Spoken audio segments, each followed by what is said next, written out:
for Zach Mandell. Thank you, guys. Give it up for your host, guys. How you guys doing? How many people here had braces growing up? Yeah. A couple of yeses. I never had braces growing up because I'm blessed with perfect teeth. I am, however, a deeply flawed man.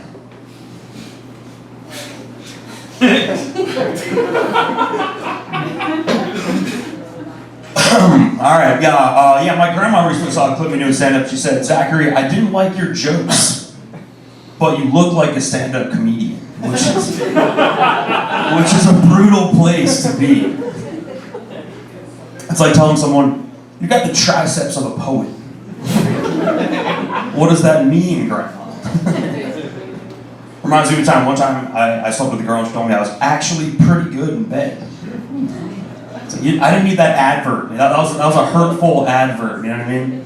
You almost gave me a compliment. You could have just dropped the advert.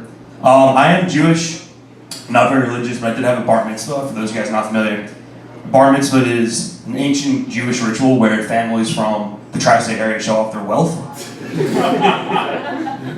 But I didn't really have an experience with that. I actually grew up in the South. I actually grew up in what I would describe as probably the northernmost part of the South. You might have heard of my town. It's actually the hometown of both Thomas Jefferson and the Dave Matthews Band.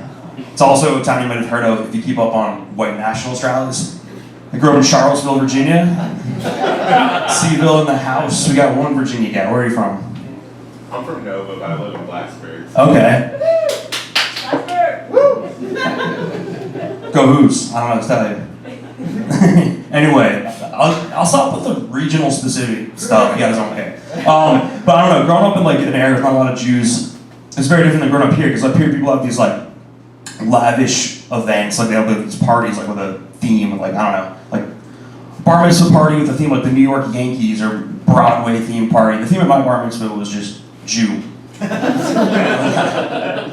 That was enough. I didn't want to overwhelm the wasps, you know. But yeah, I'm in between jobs right now, guys, which is my favorite euphemism for unemployed. Got to get my shit together. I've sort of let myself go these past couple years, which is my favorite euphemism for getting fatter. You know? I'm letting myself go to the delicatessen to get a roast beef and Swiss on a hoagie, lettuce, tomato, onion, hold the mayo. I always ask the deli guy to hold the mayo, caress the mayo, fondle the mayo, and then when he's done making the sandwich, put the mayo on the sandwich. Because I'm a very silly man. But, it's been a weird time.